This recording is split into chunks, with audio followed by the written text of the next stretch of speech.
Brand new 2024 Toyota Grand Highlander. We're back in Hawaii. Make sure to watch out my first video on the Turbo Platinum model. Here we got my most desirable model, which is the hybrid, and this is the base XLE trim, so let's get into it. All right, the styling here is actually the most subdued out of all three trim levels. Go figure, because the XLE is actually your base grade, even though it's a mid grade in most Toyotas, right? But we have the same daytime running lights that we have on the other models. We have the same chrome strip up here like you have in the other models. And this is actually the same glossy front end that I think we had in the Platinum turbo model that we had not that long ago. Now, it's also just a very similar front end. This might not be quite as, like, this is kind of like a basic plastic, black plastic down here, where there's more of like a sparkly gray on the Platinum Turbo that we had. The XLE also has the smallest wheels. These are 18-inch wheels, and you know what? They're not terrible. They're pretty plain Jane, and you know, the smaller the wheel, the better the ride quality. Driving out here, the ride quality maybe in a tick better than the 20-inch model that we had. Coming from the side, you get a better idea of this blueprint paint color. Kind of a dark blue. It almost looks black in the direct sunlight. We got the new Beyond Zero hybrid logo here. I like to have that as a pin so I can put it on my shirts, my hats. I kind of like it. It's Toyota's initiative to be carbon neutral by, I think, 2050, something like that. So they're coming out with lots of hopefully that Grand Highlander doesn't go into the water. That is playing with fire there. Toyota Jeff playing with fire. Grand Highlander just kind of printed out here on this little bezel. You can barely see it in this dark color. XLE down here, letting you know that even on the base trim, like sometimes in Toyota's base trims, they don't even put anything here, but at least you get that little XLE badge. We got this tow hitch here, the little Toyota cap. It just easily just slides right in here. The Hybrid Max, which this is not, this is a basic hybrid. The Hybrid Max can tow 5,000 pounds. I think this is 3,500. We'll fact check that if we need to. Just like all the other trims, we have 20 cubic feet behind the third row. Fits all of our stuff. These seats are pretty basic, and it is not motorized. Even in the Platinum, you have a lot of work to do to fold these things down. They're a little clunky, but that could change with the actual production models. But at least we have these straps, very easy to pull up, and then you have multiple levels of reclining. So let's go ahead and close this down. No, we don't have the kick sensor, but that partially it could be because of the tow hitch down there, but we'll just close it with there. Straight down the base grade, you have the automated lift gate as well. And I forgot to mention, this is hybrid all-wheel drive. You can actually get the hybrid in front wheel drive, but if you go to the limited grade on the hybrid, it only comes in all-wheel drive, and there's not even an option for Platinum hybrid. With this hybrid underneath the hood, we have a very familiar 2.5 liter 4-cylinder hybrid system. Toyota's using their tried and true nickel metal hydride batteries. 37 miles per gallon is possible in a front wheel drive variant of this. This is all wheel drive. It's probably around 35, 36 miles per gallon. I'll tell you a little bit more when we start driving it.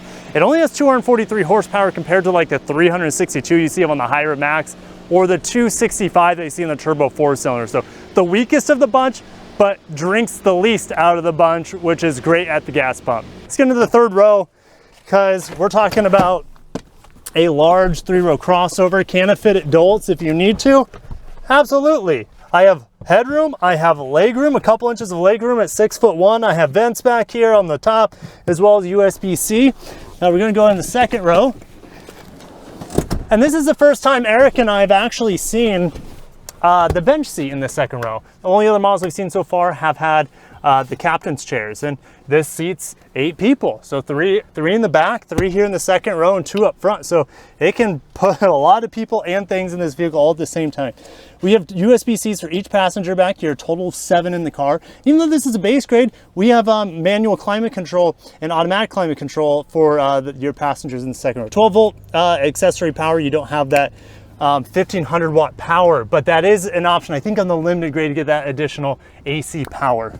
Oh, we still get the shades then. Yeah, even though it's base grade, we have the sunshades. That's great to keep the sun off your little ones in the back. All right, on the interior, the materials are not, they don't hold a candle, we'll just say, to the Platinum model that we have, but it's not bad. I got a little sparkly plastic here and on the door. Even in the base grade, Toyota doesn't give you cloth, they give you soft tex, not quite as soft as their leather trim seats in the Platinum, but we found it to be pretty comfortable so far. Standard is a 12-inch screen across all grades, which is great. And then we have this small 7-inch screen that is only on the XLE model. The Limit and the Platinum give you a 12-inch screen. I'm still happy with this. It gives me all the information I need. Unlike the Platinum, we don't have a head-up display here, for example. We also don't have a panoramic sunroof on here, which is, you know, it is what it is, but we'll talk more about that later on our drive. Unlike the Platinum model that we were in, we don't have a twisty dial here to give us additional off-roading settings, but we still have a trail button here that's extra big. You can't miss that one. You have a normal sport. So you actually have 4 driving modes. You still have downhill assist and control, EV mode, which is, it's pretty much pointless in a hybrid Toyota. You go like what, 25 feet before it kicks the engine on half the time. But you also have auto brake hold and electronic parking brake here as well. Here are more of those USB-Cs. Like I said, 7 in the vehicle. Hey, even the XLE, we have a standard wireless charger. That's not too bad. Lots of storage space in here for your cups and whatnot. And standard safety system plus 3.0. We'll talk more about that when we drive. So let's go ahead and start driving. All right, rolling onto the gas here in the 2.5 liter hybrid. This pedal's down. There's 60. My head was not being smashed into the headrest. We just got out of the 2.4 turbo in the Platinum grade. It's definitely, there's noticeable uptick in power with the turbo compared to this. But the trade-off is that elusive, well, it may be elusive, 35 to 37 miles per gallon, somewhere in there. Yep. And the rest of this trip is going to be just babying this thing. Of course, we have the AC pumping. It's 85 here in sunny Kona, Hawaii. And yeah, just driving this coming out of the Platinum, we have a much smaller screen here. Luckily, this is standard, which I've already showed you guys. Materials aren't quite as nice in here, but the ride quality is identical so far from my understanding. Like, if it feels the exact same in here. It's the same quietness. You know, the seats aren't quite as comfortable because of the more plasticky nature of the Softex, but it's still, you know, it's still pretty comfortable overall, quiet. So it's going to ride, whether you buy a base level, which this is in the XLE, still not, I would say, basic. It's just compared to the Platinum, it's definitely not as nice. Definitely not premium. And there's a big difference in price too. This particular one is about $45 because this is the all-wheel drive version of the hybrid. Yep. This is going to go a little bit more expensive as you go up in the trim levels.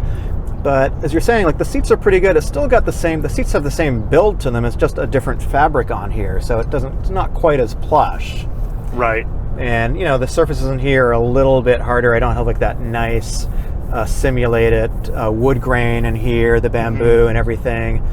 But the noise level is about the same. I mean, it's the same experience, really, just not really quite as luxurious. Yeah. And we have more headroom here since we don't have the panel roof. Like, this is cavernous. Oh yeah, I don't think anybody's going to have a problem in the front seat with headroom here. Absolutely like, not. Even 6'6", I think, would be okay in here, actually. Yeah, absolutely. And this seat can probably go back quite a ways. And so the big thing here is you've got the Toyota energy meter, the famous energy meter, and if you're a hybrid driver, you're going to be familiar with this stuff because it's just fun to look at. I always have it going in my Prius. You know, most of the time you don't need to have your Android Auto going unless you like. I like playing my Amazon Music through that from time to time, but you know, this the quality of the screen's actually quite strong here. I can't tell where the bezel ends and the screen begins. I do have, so the car just slowed down a bit here. I do have radar cruise control on here. We have Toyota Safety Sense 3.0 standard, even on this base XLE grade, which gives me, you know, side mirror blind spot monitor. And I don't think I actually do have an auto dimming mirror, which is going to be nice for nighttime. I don't have parking sensors on here, which is a tough pill to swallow in such a large vehicle. It is. Yeah. That's a big deal for me, and I think for a lot of people now, because vehicles are getting bigger, cities are not getting bigger, they're the same space. So yeah, and like in a big vehicle like this, and if you have kids, you want to have that extra sensory safety built into the car, and not having at least the parking sensors on the base XLE grade is tough for me to swallow. So I think I'd be recommending for most people the limited grade where you get those parking sensors, and the Platinum gives you the 360 camera on top of that. So. I agree. So in terms of real world MPG that we're getting here, we just got into this, but there's probably been 5 or 6 people that have driven it right before us, and we're looking on the screen here. Actually, I'll give you the screenshot to see what the what the mileage looked like. But previously, people were doing mid-30s. I think somebody hit 40 in here. So and these are journalists who are just foot on the floor, driving it like they stole it. I think in a real world situation, you're probably going to be 30's like worst case scenario. Yeah, exactly. I think you're going to be sort of at the higher end of that. You know? Right, and that's why they're estimating around 35 to 37 depending on the grade and all-wheel drive and whatnot. So yeah, drive it like you stole at 30 miles per gallon, which is pretty impressive. No other competitor even has 30 miles per gallon on their largest 3-row crossover. You get into everyone else who has a V6. Yes, they have more power. Yeah, they can tow more. But if you want that, you have the Hybrid Max on here for that. It's actually class leading horsepower now. Yes. Like 362 horse, 400 pound-feet of torque. That is very impressive and still better than everyone else, 27 miles per gallon. But price of entry is expensive on it, in the mid 50s. It tops out in the upper 50s. This here is kind of the jack of all trades. Decent performance, I'll just say that, acceptable performance. But what you can always take advantage of with this powertrain is the fuel sipping nature. I think this is the one to get if you're on a budget, if you just need the space, you need to replace something quickly, let's say, and you're going to be keeping it for a long time and you do a lot of road trips. This is the one to go with, because the fuel economy in here is, for a vehicle of this size, is pretty darn good, and it's going to amazing. And the range is going to be really, it's going to 600 miles of range, something like that. Yeah. It's going to be really, really good. So this is, if you're on a budget, I'd say, and you need the big size compared to the regular Highlander, I would just move up to this. Yeah. This is just as nice as the regular Highlander, in my opinion. Yeah, absolutely. Well, so far we've only driven the 2.4 liter gas, and now we're in the hybrid right now. I'm about to drive it. I think I'm the kind of person who likes the luxury. I like all the amenities. That's just kind of my vibe. I always buy fully maxed out cars. So yeah, I'm going to be going for the Hybrid Max in the Platinum. Gotcha. Is what I would do. But I think that might not be the best choice for a lot of people, because unless you like all the luxuries and all the toys, you can probably get away with the Limited, which is going to be the mid-grade edition, and that's probably going to be the best value proposition, I think, overall, because you're going to get a decent amount of amenities. It's going to have a nicer interior. You're going to get the better the screen in front of you. That's a smaller screen, and I think that's sort of where I would place my money. And plus, you're getting the parking sensors, which who talks about parking sensors in the video, but I think it's important. It is for a vehicle like this, absolutely. You know, I'm just a big fan of Toyota's hybrids. I would not be getting the turbo if I were getting this 3-row crossover, and it would just depend on what's available. We know that their hybrids are going to be hard to get your hands on, at least initial batches the first year or so. So you know, that I'd be waiting for a hybrid just because I enjoy the hybrids. Like right now, I'm at almost 34 miles per gallon. Just kind of letting the radar cruise control do its thing, as well as the steering assist do its thing.